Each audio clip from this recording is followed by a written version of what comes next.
It was the kind of spring morning in Washington, D.C., where the air carried a crisp brightness that promised warmth by noon. Javier Garcia, a construction worker in his late 30s, walked along the shaded path of the National Mall, his steel-toed boots scuffing against the gravel. His back ached from another long week, but his face held that steady calmness of a man who had been forced to stand strong for too long. On his shoulder hung a faded backpack. In his hand, a dented lunchbox. Inside was what he jokingly called treasure, a simple ham and cheese sandwich on white bread, cut in half. One piece for him, the other wrapped in wax paper for his son, Marcos, waiting at school. It wasn't gourmet, but to Javier, that sandwich carried meaning. It was routine, it was stability, it was the small gesture that said, "I'm here, I'll take care of you." By mid-morning, his body was begging for rest. Javier found an empty bench under the blooming cherry trees near the reflecting pool. He sat down, stretched his sore legs, and exhaled heavily. The scent of cut grass and roasted peanuts from a vendor nearby floated in the air. He unwrapped his sandwich and was about to take his first bite when he heard a voice. "Excuse me, sir. Do you have something to eat?" It was soft, uncertain, like the fragile crack of a violin string. Javier turned. Standing a few feet away was a boy, no older than 8 or 9. Pale skin, light brown hair sticking out in messy tufts, and eyes that carried both hunger and hesitation. The boy wore a plain gray t-shirt, a pair of worn jeans, and sneakers scuffed at the toes. His hands were tucked awkwardly in his pockets, but his gaze never left the sandwich. Javier froze, blinking in surprise. It wasn't common for kids to approach strangers like that in broad daylight, especially not in a busy place like this. He scanned the area, expecting to see a parent nearby, but there was no one. Just tourists taking photos, joggers pacing past, and the hum of the city. He softened his voice. "Sure, buddy, come sit." The boy moved cautiously, almost as if afraid his presence might be an intrusion. He lowered himself onto the bench, sitting at the far edge. Javier broke the sandwich in half and handed one piece to him. "It's just ham and cheese. You like that?" The boy nodded quickly, grabbed it with both hands, and took a huge bite. His eyes fluttered shut, savoring. For a moment, the chewing, the crumbs on his shirt, the way he held the sandwich tight, it all reminded Javier of Marcos when he was smaller. Hungry, innocent, grateful for something so ordinary. "Thank you," the boy whispered between bites. Javier watched him eat, a knot forming in his chest. He wasn't sure if it was pity or recognition or something else he couldn't name. "What's your name?" he asked gently. The boy wiped his mouth with the back of his hand. "Mateo." "Nice to meet you, Mateo. I'm Javier." Mateo gave him a faint smile, the kind that flickers quickly, like a candle in the wind. A silence settled between them, but it wasn't uncomfortable. It was more like an invisible shelter, a quiet pause from the noise of the world. After a few minutes, Javier cleared his throat. "So, where are your parents? Are they around here?" Mateo's expression darkened. He stared at the sandwich in his lap and shook his head. "My mom's working." "And she left you here?" He shrugged, a small defeated gesture. No words, just the shrug of a boy who had already learned that sometimes answers don't matter. Javier swallowed hard, unease pressing at him. He wanted to ask more, but something told him not to push. They sat like that for several minutes, the sounds of the city fading into the background, the splashing of the fountains, the chatter of tourists, the chirping of sparrows perched on the branches above.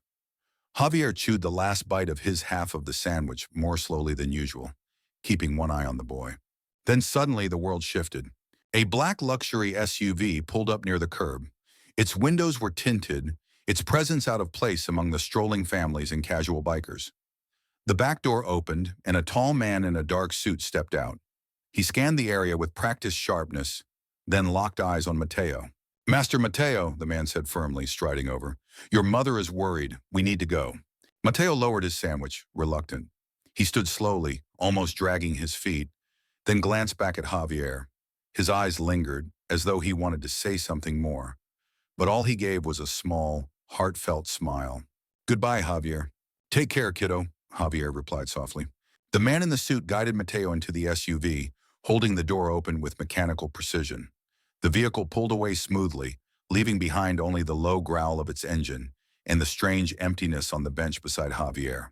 For a long moment, Javier sat there staring at the space where the boy had been. His lunchbox felt lighter now, not just because it was empty. He thought of Marcos. If someday my son needed help, I'd hope someone would share their sandwich with him too. The thought rooted deep, unshakable. He sighed, slung his backpack over his shoulder, and stood up. His watch reminded him it was time to get back to the construction site. But as he walked away from the bench, he couldn't shake the feeling that something more had just happened. Something small but powerful, like the first ripple in a pond after a stone drops. That night, back in his modest apartment, Javier followed his usual routine. Dinner with Marcos, homework, bedtime stories. But no matter how much he tried to fill his head with bills and schedules, the image of Mateo, biting into that sandwich with closed eyes, stayed with him. And deep down, Javier had no idea that this ordinary morning, this tiny act of kindness, was the beginning of a story that would transform all of their lives forever. The week rolled forward like every other. Long hours on the construction site, the grit of dust coating Javier's boots, the rhythmic hammering echoing through his body until it felt like the beat of his own heart. Yet no matter how heavy his days became, there was one thought that kept sliding into his mind, uninvited but persistent: the boy on the bench. Mateo.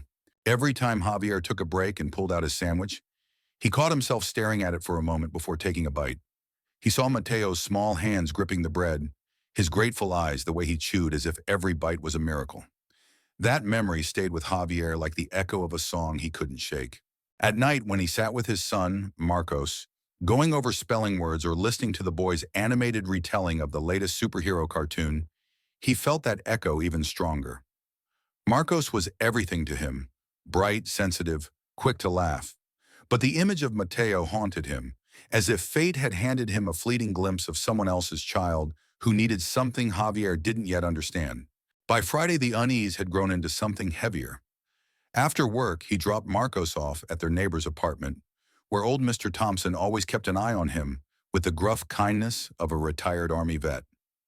Javier needed air, space, a walk to quiet the restless hum in his chest. He ended up back at the National Mall almost without realizing it. The sun was setting, streaking the sky with shades of copper and violet. The reflecting pool shimmered with those colors, and families strolled leisurely past, their voices carrying in the warm breeze. Javier found himself at the same bench, his backpack slung beside him. Inside was, of course, another sandwich. He unwrapped it slowly, listening to the distant hum of the city, but the boy didn't appear. Javier sat there for nearly an hour, telling himself it was silly to expect him. Still, when he rose and walked home, disappointment dragged at his steps. He tried to push it aside with the thought, maybe his mother never lets him wander alone again. That should have been comforting. Instead, it left him feeling strangely hollow. Saturday morning brought rain. A soft drizzle tapped the windows of Javier's apartment, painting the city in shades of gray. He decided to keep things simple, make pancakes with Marcos, watch cartoons, pretend the world outside didn't matter for a while. Marcos cracked eggs clumsily, spilling a little on the counter, and Javier laughed harder than he had all week. It was a quiet, ordinary morning until the knock came. It was faint, almost hesitant. Javier wiped his hands on a dish towel and went to the door. When he opened it, the hallway was empty. He frowned, stepped outside, and glanced both ways. Nothing. No footsteps echoing, no sound of a retreating neighbor. Just silence. Then he looked down. On the doormat sat a small paper bag, folded neatly at the top. Inside was a tin box of chocolates and an envelope with his name scrawled across it in shaky handwriting. Javier's brows knit together as he unfolded the note. "Thank you for the sandwich, Mateo." The handwriting was uneven, a child's effort, but there was no mistaking it. Javier felt something stir deep inside him, a mix of surprise, tenderness, and confusion. How on earth had the boy found out where he lived? He stepped back inside, shutting the door slowly, as if any sudden move might shatter the moment. Marcos, curious, patted over. "What's that, Dad?" Javier held the note up, smiling faintly. "Just a thank you from someone I helped out." Marcos's eyes widened. "Was it that kid from the park? The one you told me about?" "Yeah, his name's Mateo." Marcos's grin was infectious. "Can we see him again? Maybe he can come play video games with me." Javier hesitated. He didn't want to raise his son's hopes when he wasn't even sure what any of this meant. "I don't know, buddy. Maybe someday." But the truth was, Javier wanted that too. Monday morning, the grind of work returned. But Javier couldn't shake the odd feeling that someone was watching. As he lugged a heavy sack of cement across the street toward the building site, he noticed a sleek black SUV idling on the corner. Its tinted windows revealed nothing, but Javier felt the weight of unseen eyes on him. He paused, wiping sweat from his brow, but when he looked again, the vehicle was gone. He told himself he was imagining things, yet unease stayed with him all afternoon. That night, while Marcos colored at the kitchen table, Javier left the note on the counter, studying it as though it might reveal more than just a child's gratitude. He turned it over, held it up to the light, even traced the letters with his finger. It was just 4 words, but those words had somehow shifted the ground beneath his life. "Dad," Marcos said suddenly, pointing at the note. "That kid's important, isn't he?" Javier blinked, caught off guard. "Why do you say that?" "Because you look at that paper like it's treasure." Javier chuckled, ruffling his son's hair. "Maybe it is, son. Maybe it is." Wednesday evening, Javier stopped at the grocery store to pick up milk and bread. He stood in line, tired and dusty, when a woman behind him cleared her throat. "Mr. Garcia?" He turned. She was tall, well-dressed, maybe in her 40s, with dark hair swept into a neat bun and eyes as sharp as green glass. Her gray wool coat fit perfectly, and the way she carried herself radiated authority. "Yes, I'm Javier," he said cautiously. She extended a business card with graceful precision. "My name is Laura. I'm the personal assistant to Miss Victoria Hale." The name didn't register immediately. Javier frowned. "She's Mateo's mother," Laura explained. Javier's heart stuttered. Laura's smile was polite, professional, but her eyes carried an intensity that unsettled him. "Ms. Hale would like to extend an invitation. She'd like to thank you personally for what you did for her son." Javier shook his head quickly. "It was nothing, just a sandwich." "For you, maybe," Laura said, her tone firm yet kind. "But to Mateo, it meant a great deal. We would be honored if you accepted." She slipped the card into his hand, and before he could object further, turned and disappeared into the bustle of the store. Javier stared down at the card. Embossed letters, an elegant logo, a phone number printed in delicate font. He slipped it into his pocket, his pulse unsteady. That night, as he sat at the kitchen table, the card in one hand and the note from Mateo in the other, Javier felt torn. He had no place in that world of wealth and power. He was just a construction worker trying to raise his son. And yet, the echo of Mateo's voice, the boy's smile, the simple weight of his gratitude, it all told Javier this wasn't the end of their story. It was only the beginning. By Thursday evening, the business card still sat on Javier's nightstand, untouched, as though it might burn him if he picked it up. He had told himself more than once that he wasn't going to call. What could he possibly have in common with a woman like Victoria Hale? A billionaire, if the rumors whispered in the grocery store line were true. She probably hosted politicians, celebrities, people whose shoes cost more than Javier made in a week. And yet, when he came home from the job site that night, Marcus was bouncing on the couch, his school backpack still half-zipped. "Dad, did Mateo call you yet? Did he send another note?" Javier laughed, tossing his boots near the door. "It doesn't work like that, buddy. He's not your pen pal." Marcos crossed his arms, pouting. "You don't know. Maybe he's waiting for us, too." Javier's chest tightened. He didn't want to crush that hope, but he also didn't want to open a door that led nowhere. That night, he lay in bed, staring at the ceiling fan circling lazily above him, and thought about the boy's smile, the SUV, the note, and the woman behind it all. Friday, just as the whistle blew at the job site and Javier slung his jacket over his shoulder, his phone buzzed. The caller ID made him frown. Unknown number. He almost ignored it, but something told him to answer. "Mr. Garcia?" The voice was calm, firm. "Laura. Ms. Hale would like you and your son to join her for dinner this Sunday evening. Her car will pick you up at 6. She insists." Javier opened his mouth to protest, but Laura spoke again, her tone leaving no room for argument. "It would mean a great deal to Mateo. Please consider it." Then the line clicked dead. He stood there staring at his phone, the noise of the city washing around him like static. Sunday arrived too fast. Javier ironed the least wrinkled button-up shirt he owned, the one he usually saved for church on Easter, and polished his old boots until they shone as much as they could. Marcos tugged on a polo shirt, his hair sticking up like he'd rubbed a balloon on it. Javier spat on his hand and smoothed it down, earning a groan of protest. When the black SUV pulled up outside their modest apartment building, Javier felt the eyes of his neighbors prickling through the blinds. Mr. Thompson from across the hall muttered a low whistle. "Who you riding with, Garcia? The president?" Javier forced a laugh, but his stomach knotted tighter as he guided Marcos into the car. The ride into the wealthier part of town was like driving into another world. The cracked sidewalks and corner bodegas of their neighborhood gave way to tree-lined streets, manicured lawns, and townhouses with glossy doors. By the time the SUV pulled into the circular driveway of a mansion in Georgetown, Javier felt like he'd stepped onto the set of a movie. The house rose 3 stories, with white columns, tall windows glowing warmly in the evening light, and a fountain in the center of the driveway that sprayed water in delicate arcs. Javier gripped Marcos's hand as Laura opened the door for them. "Welcome, Mr. Garcia," she said smoothly. "Right this way." Inside, the marble floor gleamed like a mirror. A chandelier glittered overhead, casting a golden glow across the grand staircase. Marcos's eyes went wide, and Javier gave his hand a subtle squeeze, reminding him to stay close. Then she appeared. Victoria Hale.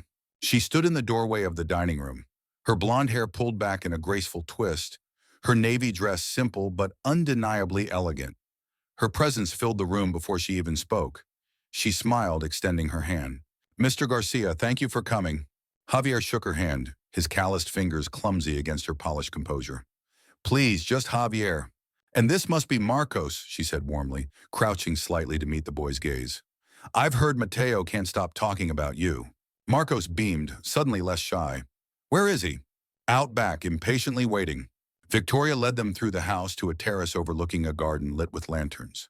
Mateo ran forward, a red sweater slightly askew, his face lighting up when he saw them. "Javier, Marcos," he called, his voice bubbling with joy.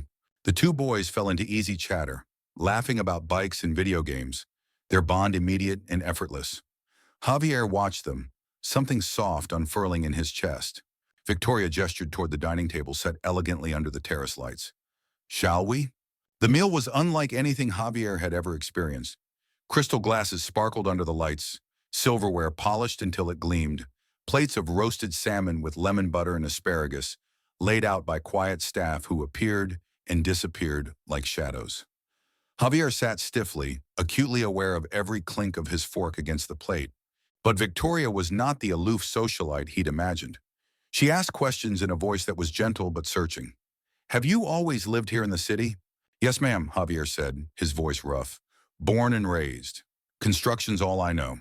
"And Marcos?" she asked, her gaze flicking fondly to the boy, who was deep in conversation with Mateo. "He's my world," Javier said simply. "Everything I do is for him." Something flickered in her eyes. Understanding, respect, maybe even envy. At one point, Mateo tugged at Javier's sleeve.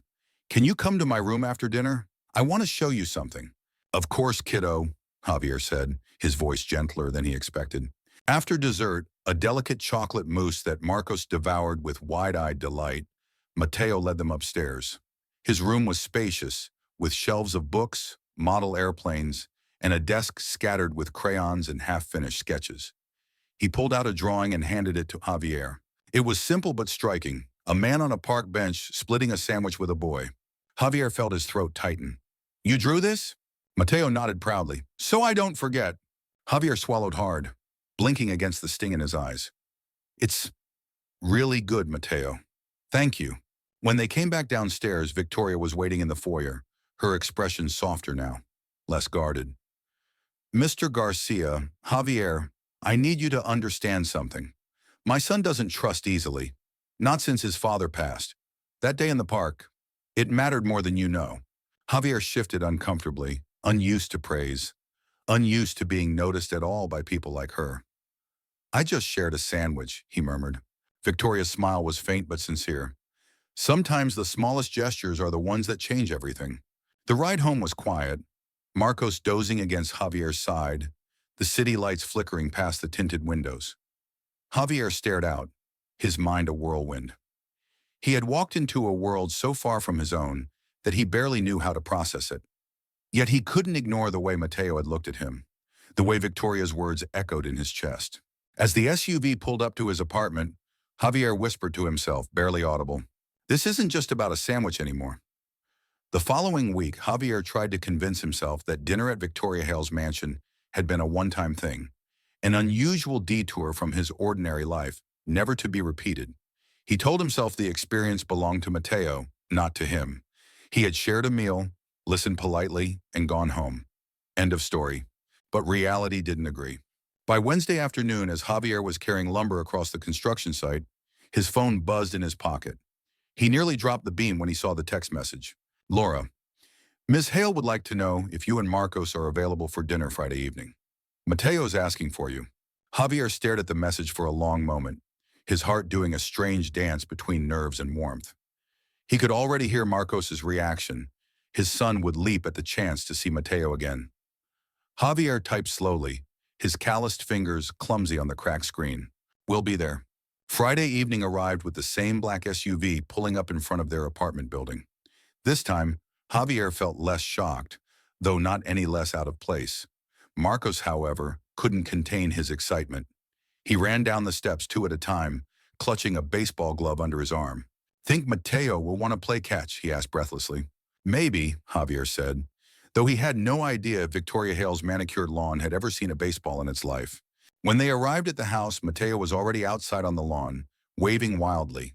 His sweater was crooked again, his hair sticking up in familiar tufts. Marcos bolted from the SUV, and the two boys immediately disappeared into a game of chase. Their laughter echoed through the quiet street, unpolished and genuine. Victoria appeared at the door, dressed in jeans and a beige sweater instead of the elegant dress from last time. For the first time, Javier saw her not as an untouchable figure, but as a mother watching her son play. Good evening, she said warmly, stepping aside. Please come in. Inside, the dining room was simpler this time. No crystal glasses, no elaborate centerpieces, just a sturdy oak table, steaming plates of roast chicken, and a bowl of mashed potatoes that smelled like comfort itself. Javier felt his shoulders ease a little. Thought I'd keep it casual tonight, Victoria said with a smile. You work hard all week.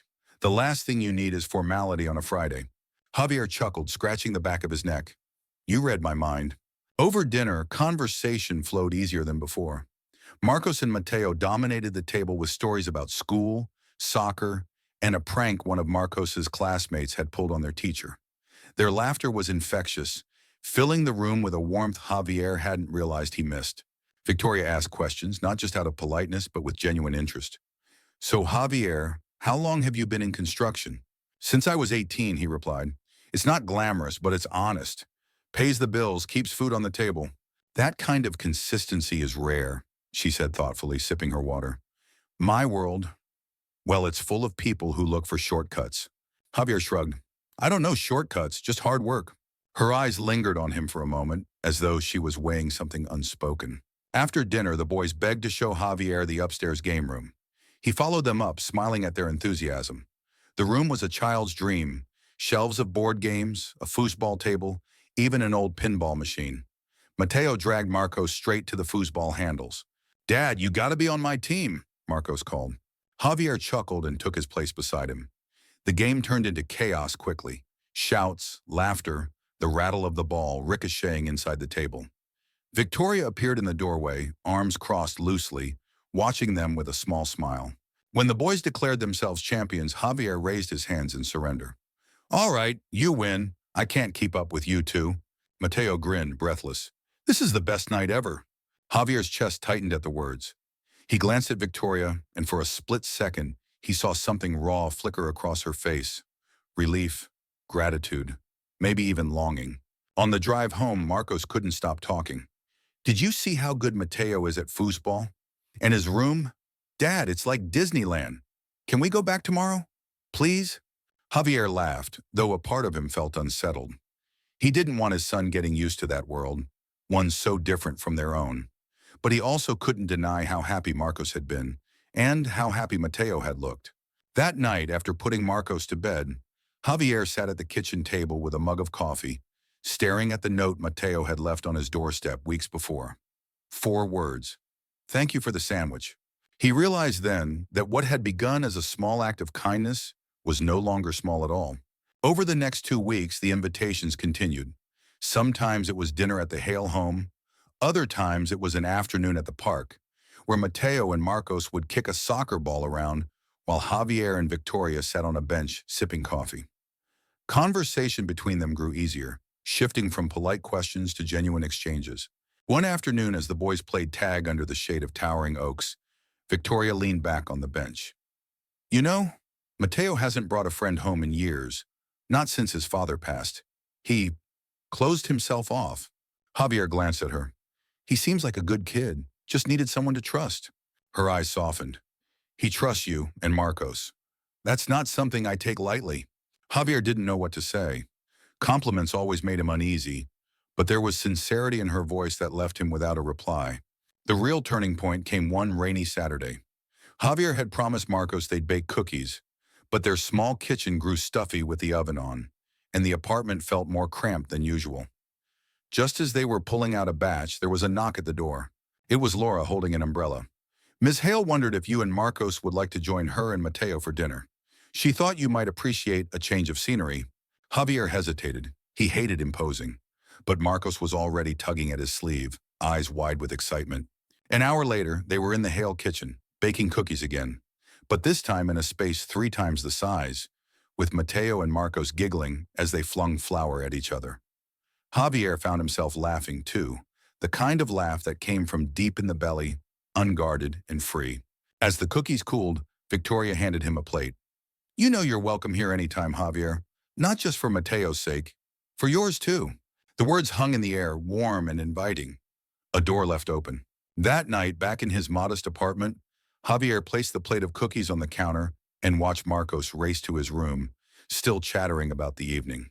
He leaned against the kitchen wall, arms crossed, and let out a long breath. Somewhere along the way, the lines had blurred. This wasn't just about Mateo anymore. It wasn't just about a sandwich in the park. It was about connection, about family, about something Javier hadn't dared believe he'd find again. And for the first time in years, he let himself wonder what might happen if he stopped holding back. The Saturday storm had cleared by morning, but the smell of rain still clung to the air. Javier was fixing coffee in his cramped kitchen when Marcos came bounding in, cereal stuck to his shirt and a grin spread across his face. Dad, do you think we'll see Mateo today? Javier raised a brow. You saw him 2 days ago.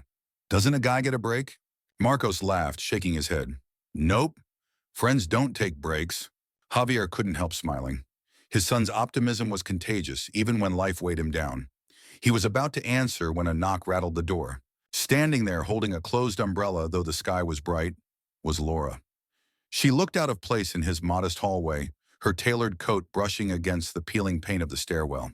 Mr. Garcia, she said politely, Ms. Hale would like a word with you, if now is convenient. Javier blinked, surprised. Sure, come in. Laura stepped inside, her gaze moving briefly over the modest furniture, the lived-in comfort of the apartment. She sat at the kitchen table, folding her hands. Clara has an important school trip next week, she began. Then she caught herself, correcting quickly. Forgive me, Mateo. He's asked specifically if you and Marcos could come along as parent volunteers.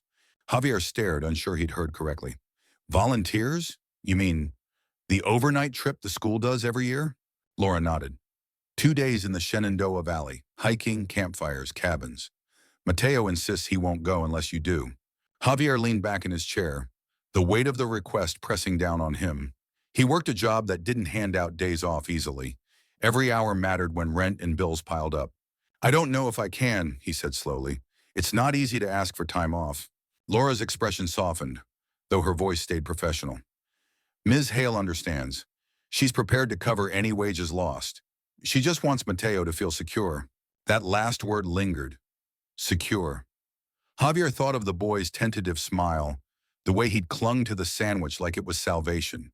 He thought of Marcos, too, and how his son's face lit up every time Mateo was around. He rubbed his jaw. Tell her I'll see what I can do. The decision gnawed at him all week. At the construction site, as he lifted beams and hammered nails, his mind replayed Laura's words.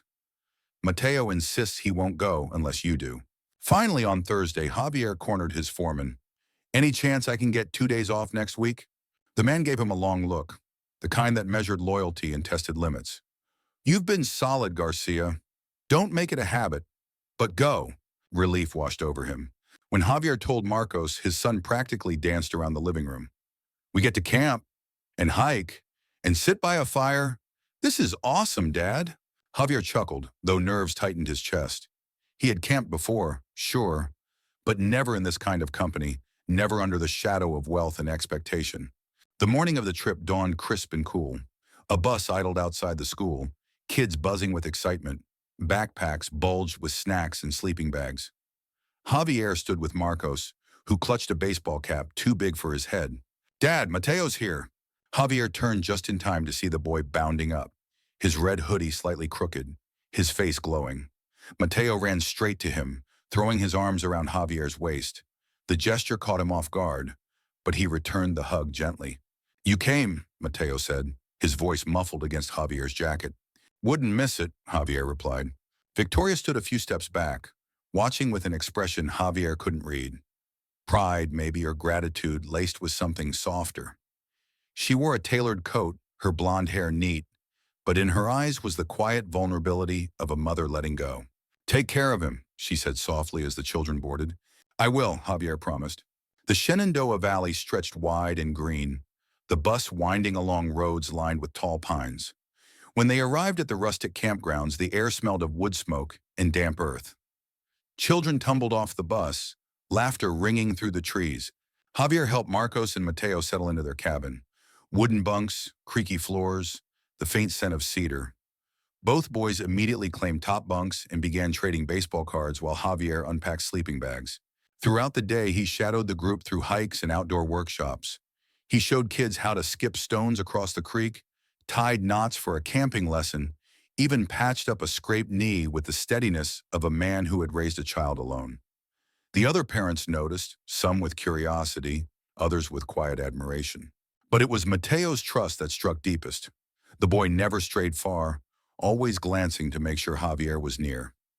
During the long hike up a wooded trail, Mateo slowed, his hand brushing Javier's. Thanks for coming, he whispered. You don't have to thank me, Javier said. I'm here because I want to be. The boy's face lit with a smile so pure it nearly undid him. That night, under a wide Virginia sky, the children gathered around a crackling campfire. Marshmallows roasted on sticks, chocolate smeared on eager faces. Counselors told ghost stories, their voices rising and falling against the hiss of the fire. Mateo nestled close beside Javier, his small frame pressing into his side. Marco sat on the other side, their shoulders touching. In that moment, Javier felt something he hadn't in years. Completeness. A circle, unbroken. Can I ask you something? Mateo said quietly, his eyes reflecting the flames. Sure, kiddo.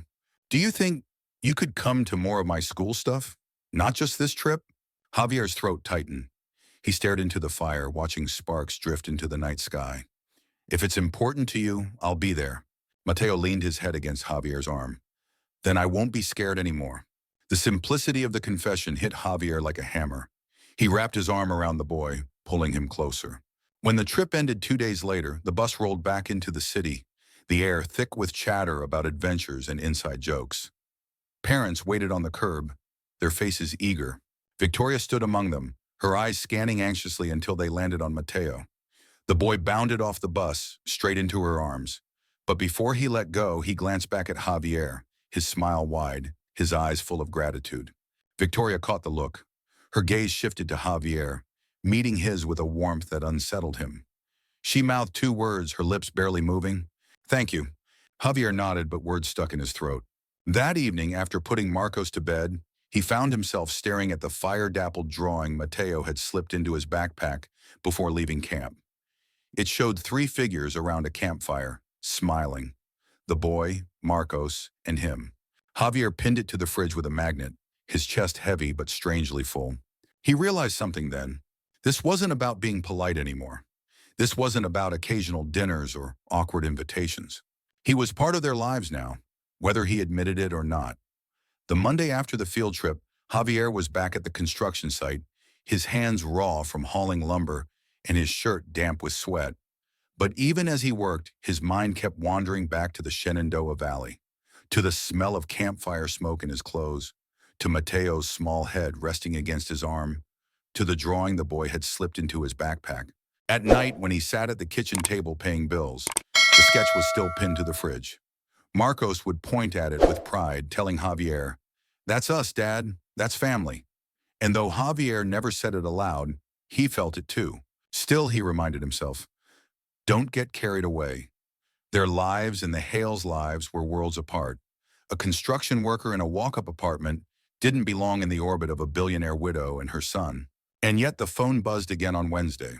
Laura, Ms. Hale would like to invite you and Marcos to dinner on Friday. Mateo insists you join. Javier shook his head, chuckling under his breath.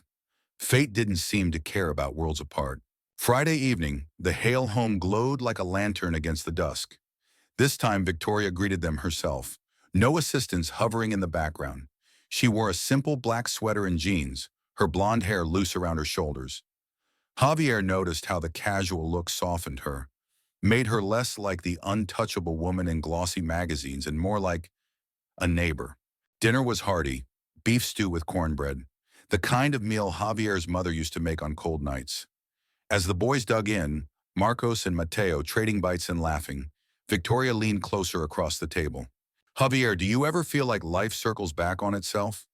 That moments you thought were small turn out to mean everything? Javier blinked at her, caught off guard by the intimacy of the question. I guess. Why? She set her spoon down, her eyes distant. Because you've given Mateo something I couldn't. Trust. Security. He hasn't been the same since his father died. That day in the park, him coming home with crumbs on his shirt and a story about a man who shared his sandwich, was the first time in years I saw him light up. Javier shifted in his chair, uncomfortable with praise.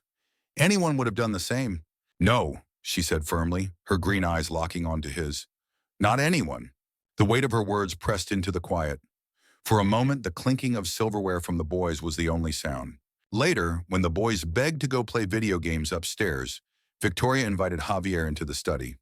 It was a large wood-paneled room lined with bookshelves, the faint scent of leather and old paper filling the air. A framed photo sat on the desk, a younger Victoria, smiling beside a tall man with dark hair and kind eyes. Mateo was in the picture too, no more than a toddler, perched on his father's shoulders. Victoria followed his gaze. That was Daniel, my husband. Her voice softened, carrying both strength and sorrow. He died 5 years ago. Heart attack. Out of nowhere. Javier cleared his throat. I'm sorry. She gave a faint smile. Thank you. People usually stumble over what to say. You kept it simple. That's refreshing. He nodded, unsure what to add. Loss wasn't a stranger to him either.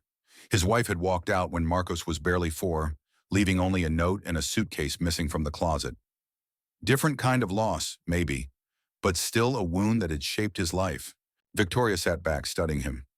Daniel grew up working class. He built his company from nothing. He used to say hard work was the truest currency.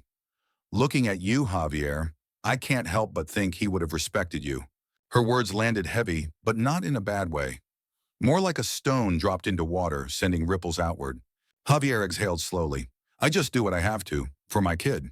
And that, she said softly, is exactly what Daniel used to say. When it was time to leave, Mateo clung to Javier's side, reluctant to say goodnight. You'll come back, right? Javier crouched to meet his eyes. Of course, whenever you need me. Victoria stood nearby, her expression unreadable, but her eyes glistened under the foyer light. On the ride home, Marcos leaned against Javier's shoulder. Dad, you think Mateo's mom likes you? Javier nearly choked. What kind of question is that? Marcos smirked sleepily. I don't know. She looks at you like Mrs. Thompson looks at her cat. Javier burst out laughing, shaking his head. Go to sleep, kid. But when Marcos's breathing evened out, Javier found himself staring out the window, unsettled. Because maybe, just maybe, his son wasn't wrong. Over the next week, invitations kept coming. Sometimes it was dinner. Other times it was simply coffee on the terrace while the boys played soccer on the lawn. And each time, Victoria shared a little more, stories about Daniel's relentless work ethic, about her struggles raising Mateo alone, about the weight of carrying both grief and an empire on her shoulders. One evening, as the sun dipped behind the Georgetown rooftops, she admitted, sometimes I wonder if I've given Mateo everything but the one thing he needs most, a father figure. Javier didn't know how to respond. He wasn't Daniel. He wasn't wealthy or powerful or refined. He was just a man with calloused hands in a small apartment on the other side of the city. But then Mateo came barreling across the yard, dirt on his knees, laughter spilling from him like sunlight. He launched himself into Javier's arms, certain and unafraid.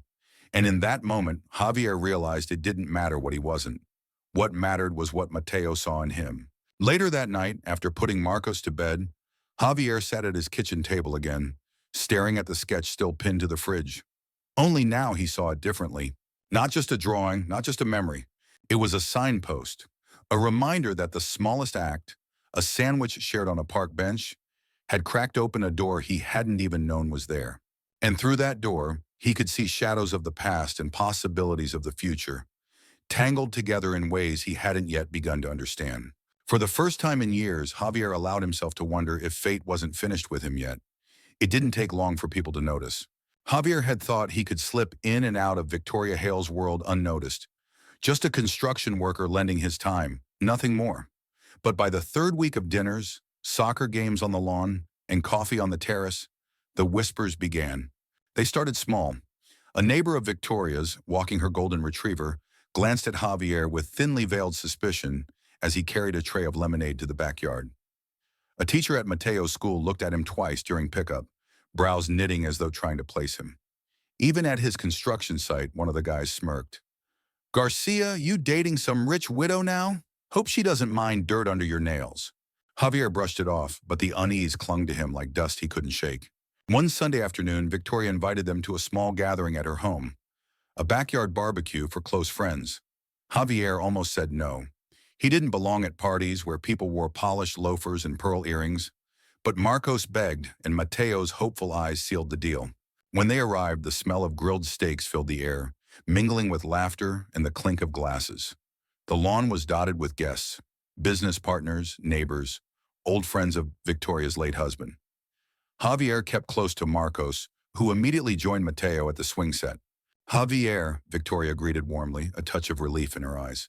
"I'm glad you came." He nodded, tugging self-consciously at his shirt. "Wouldn't miss it." But as the afternoon wore on, Javier felt the weight of eyes. Conversations paused when he passed. A woman in a silk blouse leaned toward her companion, whispering behind a manicured hand. A man in a tailored blazer offered Javier a handshake that was firm but perfunctory, his smile tight. Finally, one of the older guests, a family friend of Victoria's, approached him directly. "So, Mr. Garcia, what exactly is it that you do?" Javier squared his shoulders. "Construction. Been in it since I was 18. The man's brows arched slightly, his voice dipped into condescension. "Ah, honest work, though I imagine it doesn't leave much time for other pursuits."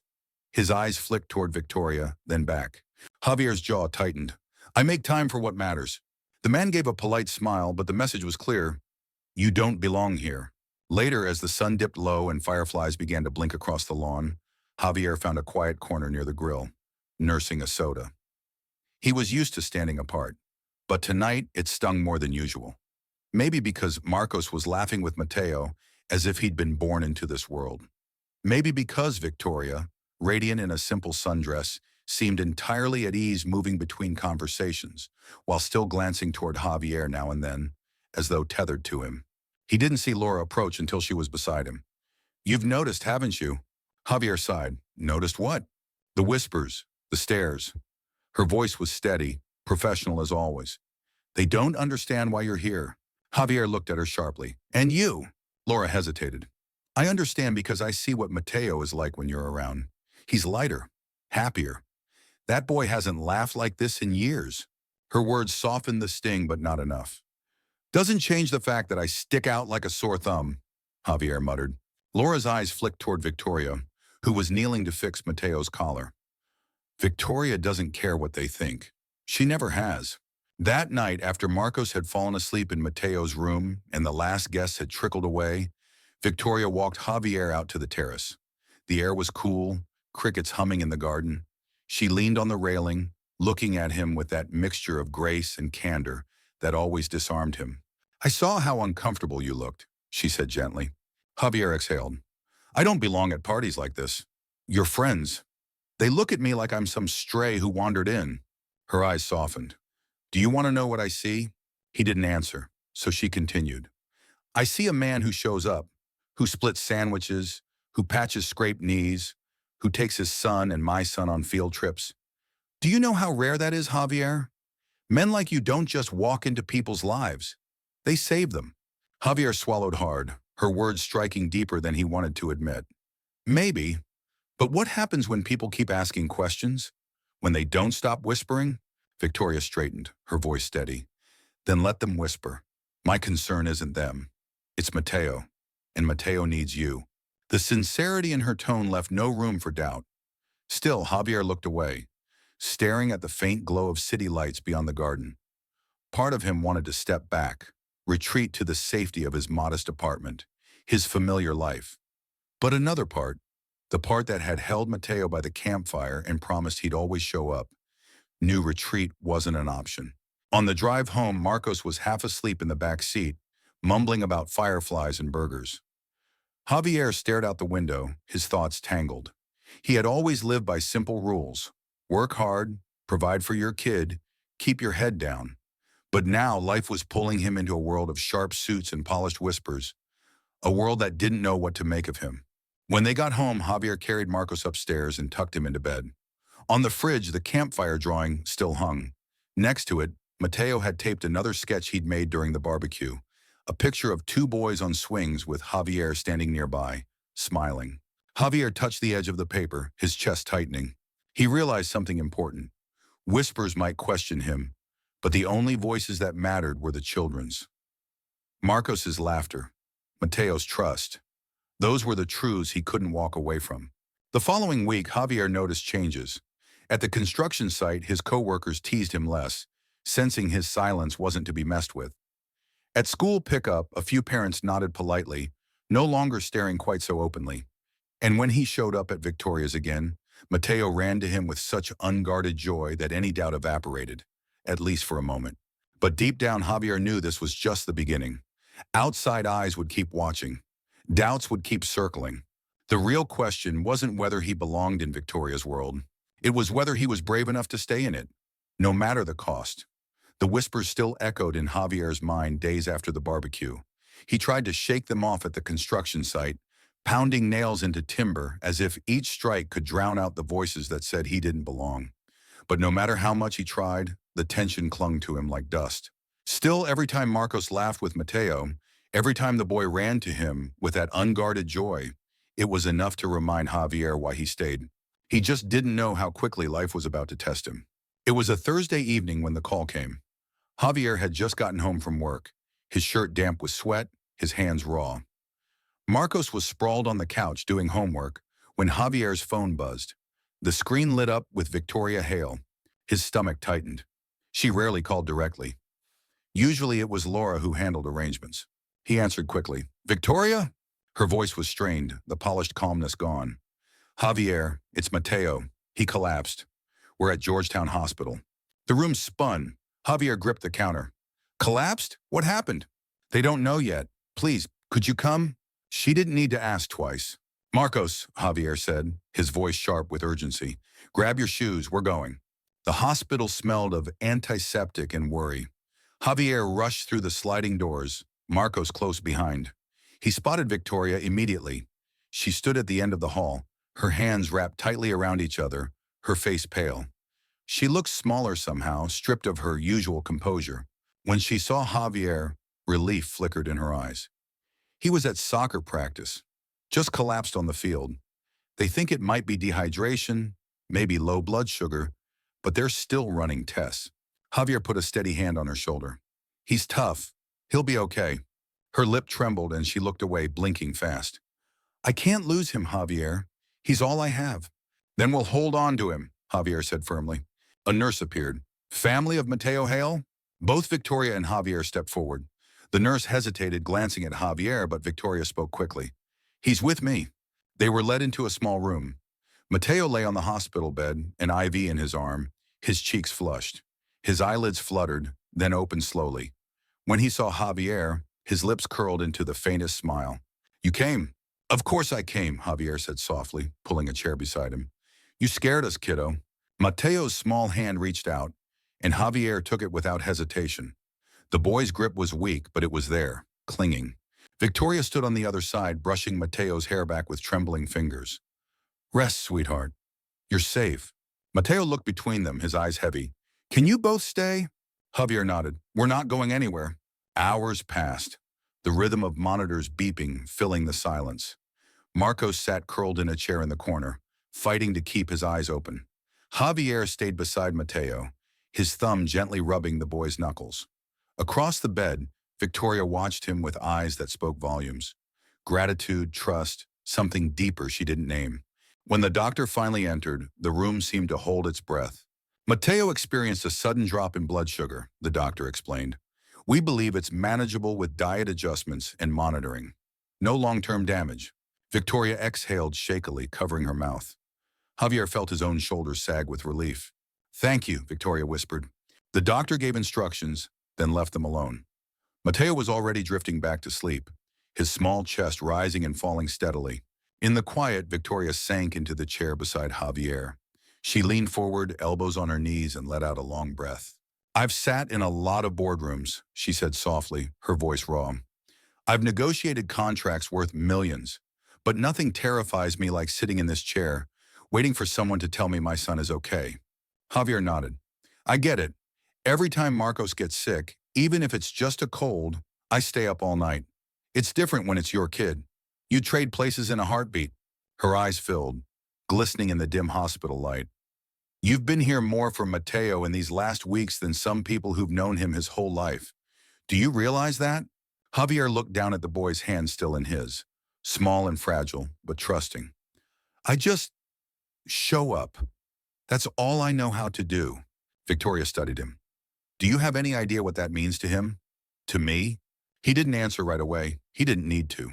The silence between them said enough. It was after midnight when Mateo finally settled into a deeper sleep. Marcos had dozed off completely, his head resting against Javier's jacket. Javier stretched his stiff back and glanced at Victoria. She sat close, her hands folded, her gaze still fixed on her son. You should rest, Javier said gently. She shook her head. Not tonight. He didn't argue. Instead, he leaned back in his chair, exhaustion tugging at him. For a moment, it almost felt like they were just two parents sitting side by side, keeping watch, equal, bound not by class or wealth, but by the same fierce love for a child. At some point, Victoria's shoulder brushed his. Neither moved away. By morning, the hospital released Mateo with instructions for follow-up care. Victoria gathered the discharge papers, while Javier helped Mateo slip on his hoodie. The boy clung to his hand the whole way to the car. When they pulled into the Hale driveway, the sun was breaking through the clouds, painting the mansion in soft light. Javier carried Marcos inside, still half asleep, while Victoria led Mateo upstairs. Before he left, Victoria walked him to the door. She hesitated, then spoke quietly. I don't know how to thank you. You don't have to, Javier said. Yes, I do, she insisted, her voice trembling. When everything fell apart last night, you were the one I called. Not a doctor, not Laura. You. Do you understand what that means? Javier held her gaze. Yeah, I do. For a heartbeat, the air between them felt charged, unspoken words hovering, too fragile to name. Then she stepped back, her composure returning. Get some rest, Javier, and tell Marcos thank you too. Mateo wouldn't have smiled this morning if not for him. He nodded, then stepped out into the daylight. Back in his small apartment, Javier tucked Marcos into bed and stood in the kitchen, staring at the drawings on the fridge. The campfire, the swings. Now he imagined Mateo sketching a new one. 3 figures in a hospital room, sitting side by side, refusing to leave. And for the first time, Javier admitted something he'd been afraid to name. He wasn't just a visitor in Mateo's life anymore. He was part of it. The days after Mateo's health scare passed in a blur. Javier kept telling himself it was over, that the boy would be fine now with new diet instructions and careful monitoring. But part of him still woke in the middle of the night, hearing phantom beeps of hospital monitors.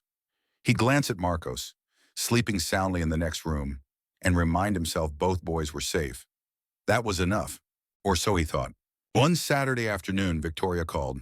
Not Laura this time, but Victoria herself. Her voice was steady, though there was something in it that sounded almost nervous. Javier, I was wondering if you and Marcos would like to come to the house this evening. Just us. No guests, no staff. I'd like to talk. The request surprised him.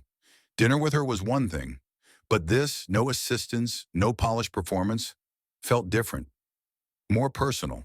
We'll be there, Javier said before he could second-guess himself. When they arrived, the house felt quieter than usual.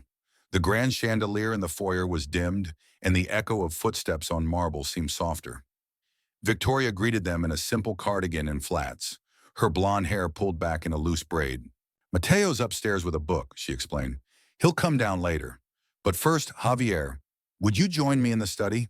Marcos gave him an encouraging grin, already dashing off toward the game room. Javier followed Victoria down the hall, his boots sounding too loud against the hardwood floors. The study was warm, lit by a fire in the hearth. Victoria poured 2 glasses of iced tea, not wine, and handed him one. She sat across from him, folding her hands in her lap. "I realized something at the hospital," she began. "When everything fell apart, you were the person I called. Not my board members, not old friends. You. And that scared me." Javier frowned. "Scared you? Why?" "Because it means I've been leaning on you more than I should." She looked down, her voice trembling just slightly. "I've spent years building walls, Javier. Walls to keep Mateo safe. Walls to keep myself safe. And you keep breaking through them." He shifted uncomfortably in his chair. "I didn't mean to." "I know," she said quickly. "That's what makes it so impossible to ignore." The firelight flickered across her face, softening the sharp edges of her usual composure. For the first time, she didn't look like a billionaire CEO or a woman everyone whispered about. She looked like a mother, like someone carrying grief and loneliness she no longer wanted to hide. Javier cleared his throat.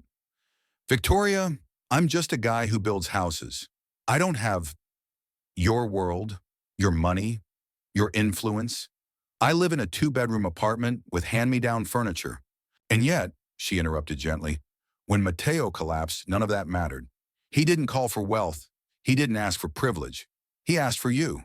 Her words landed heavy, like stones in water, rippling through every doubt Javier had tried to bury.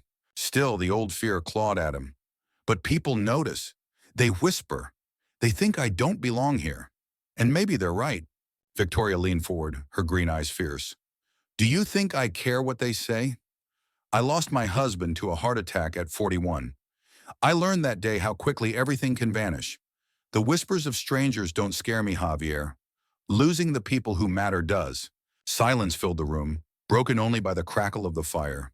Javier stared into his glass, struggling to find words. Finally, Victoria spoke again, softer this time. "I need to tell you something about Daniel, my late husband." Javier looked up. He grew up poor, single-parent home. His father walked out when he was 5. He clawed his way up from nothing. He used to say he wanted Mateo to grow up understanding both sides of life, the grit and the grace. He didn't want him spoiled. And when I see you with my son, I can't help but think Daniel would have approved. Javier's chest tightened. Approval from a man he'd never met, but whose shadow still hung over this house, felt like a responsibility he wasn't sure he could carry. "Victoria," his voice was low, almost breaking, "I don't know if I'm the man who fits here. I'm just trying to raise my boy. I can't promise I'm anything more." Her eyes softened, glistening in the firelight. "Sometimes just showing up is more than enough. You've been doing that since the day you shared a sandwich with my son. Don't underestimate it." The door creaked open then, and both of them turned. Mateo stood there holding a blanket, his hair tousled from reading in bed. "Can I sit with you?" he asked. Javier smiled, patting the seat beside him. "Of course, kiddo." Mateo curled up, leaning against his side. Victoria reached across, resting her hand briefly over Javier's. It wasn't romantic, not exactly. It was something deeper, an acknowledgement, a quiet promise. For a long while, the three of them sat together by the fire, the world outside fading into insignificance. On the ride home, Marcos chattered in the back seat about video games, but Javier barely heard him. His mind replayed Victoria's words. Sometimes just showing up is more than enough. When they reached their apartment, Marcos ran inside ahead of him. Javier lingered at the door, staring out at the city lights. He realized something he hadn't wanted to admit. This wasn't just about Mateo anymore. It wasn't just about kindness or duty. It was about the possibility of a life he never imagined. One where his world and Victoria's might not be so far apart after all. But with that possibility came a question he couldn't escape. Was he brave enough to cross the line? Spring crept back into Washington, D.C. in the gentlest way. Cherry blossoms unfurled their soft pink petals across the National Mall, the air warming with the promise of longer days. It was in that same season, weeks after the hospital scare, the whispers and the late-night conversation by the fire, that Javier found himself back on the same park bench where everything had started. The bench where he had once split a sandwich with a boy who changed everything. This time he wasn't alone. Marcos and Mateo were racing each other across the grass, their sneakers pounding against the earth, laughter echoing in the breeze. Victoria sat beside Javier, her blonde hair catching the sunlight, her eyes softer than he had ever seen them. For a moment it almost felt ordinary, just two parents watching their kids play. But Javier knew better. Nothing about this was ordinary. A few days earlier, Victoria had asked him to attend a charity gala with her. Javier's instinct had been to refuse. He didn't own a suit, had never set foot in a ballroom full of chandeliers and polished speeches. He had told himself he didn't belong. But then Marcos had spoken up. "Dad, you've been showing me all my life how to be brave. Isn't it your turn?" That was enough. So he had gone. He had borrowed a suit from his cousin, the sleeves a little short, the shoulders too tight, but serviceable. And when the whispers started, when businessmen with champagne flutes glanced at him like he'd wandered in from another world, Javier didn't shrink back. Because he wasn't there for them. He was there for the boy who once clung to his hand in a hospital bed. He was there for his son, who deserved to see his father stand tall. And he was there for the woman who had trusted him with her most fragile truth. Victoria had introduced him not as a guest, not as a curiosity, but as someone important in her life. The room could whisper all it wanted. It didn't change the truth. Now, sitting on the park bench, Javier felt the circle complete. "You ever think about how strange it is?" Victoria said quietly. "One sandwich. That's all it took." Javier chuckled. "Strange is one word. Miraculous might be another." She tilted her head, studying him. "Do you regret it? Sharing it, I mean. If you'd just eaten that sandwich yourself, your life would look the same as it always did." He shook his head firmly. "No regrets. Not for a second." Her lips curved into a smile. "Neither do I." The boys ran back, out of breath, collapsing onto the bench between them. Marcos grinned up at his father. "Dad, Mateo says we should make this our spot, like a family bench." Mateo nodded eagerly, his brown eyes bright. "Yeah, every time we sit here, it reminds us how it started. Promise we'll come back?" Javier's chest tightened. He looked from one boy to the other, then to Victoria, whose gaze was steady and unflinching. "I promise," he said softly. That evening, as he walked Marcos home, Javier thought about all the lines he had been afraid to cross. The whispers, the doubts, the differences in class and status. They were real, but so were the things that mattered more. Trust, loyalty, and the unshakable bond of showing up when it counted. He had come to believe that family wasn't measured in wealth or whispers. It was measured in moments. The small, ordinary acts that grew into extraordinary connections. A sandwich split on a park bench. A hand held in a hospital room. A promise made by firelight. Those moments had built something stronger than fear. Stronger than doubt. Stronger than the world's judgment. Later that night, Javier sat at his kitchen table with Marcos beside him. The fridge door behind them was crowded now. Not just with Mateo's campfire sketch, but with new drawings. Two boys on swings, a family gathered at a barbecue, a hospital room where no one let go. Marcos tapped the paper with his pencil, thoughtful. "Dad, do you think we'll always be part of Mateo's family now?" Javier smiled, pulling his son close. "I think we already are." And for the first time, he believed it fully. Weeks later, Victoria invited Javier and Marcos back to the park. No charity gala, no grand dinner, no polished speeches, just the four of them on the bench where everything had begun. The boys shared chips and sodas. Javier and Victoria watched them, their shoulders brushing lightly. The city buzzed around them, but in that moment, the world felt small, centered on the laughter of two boys who had found in each other what they'd been missing. As the sun dipped low, painting the sky in gold, Javier leaned back, his voice quiet but certain. "You know, Victoria," he said, "sometimes the smallest things end up being the biggest. I thought I was just sharing a sandwich. Turns out I was sharing my life." She reached for his hand, her fingers warm against his calloused ones. "And we're grateful you did." The story of Javier, Marcos, Victoria, and Mateo didn't end with that sandwich. It began with it. A simple act of kindness that tore down walls, silenced whispers, and built something unshakable. Because sometimes all it takes is one small gesture to change the course of everything. Question for you. The audience. Do you believe a single act of kindness, something as simple as sharing a sandwich, can truly change a life forever?